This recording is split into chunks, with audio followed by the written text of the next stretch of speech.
पिप्पलाद मुनि भगवान शिव का मनुष्य योनि में दूसरा अवतार थे, जिनका जन्म महर्षि दधीचि के यहाँ हुआ था।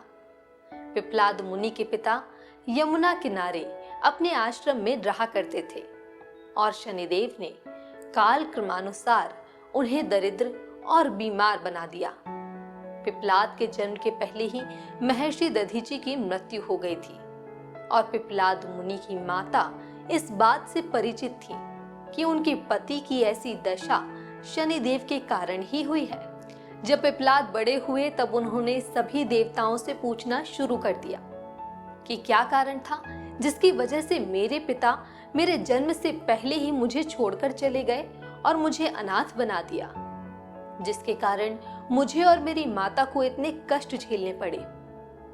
जब पिप्पलाद को देवताओं और अपनी माता से ये ज्ञात हुआ कि उनकी इस दशा का कारण शनिदेव हैं, तब वह क्रोधित हो गए और शनिदेव से प्रतिशोध लेने के लिए निकल पड़े। एक दिन अचानक ही पिप्पलाद को शनिदेव पीपल के पेड़ के पास दिखाई दिए।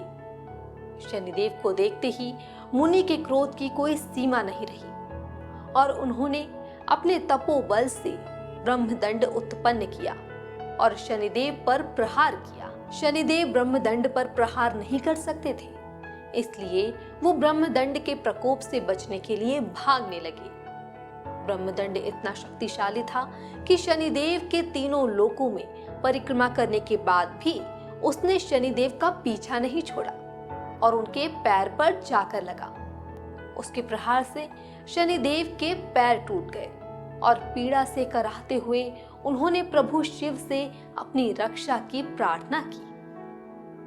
शनिदेव की करुणा सुनकर शिव जी वहां प्रकट हुए और पिप्पलाद मुनि को ये समझाया कि शनिदेव आपके पिता की दशा के दोषी नहीं हैं। शनिदेव तो सृष्टि के नियमों का पालन कर रहे हैं और शनिदेव पूरे विश्व को अपने अच्छे और बुरे कार्यों के अनुसार दंड देते हैं।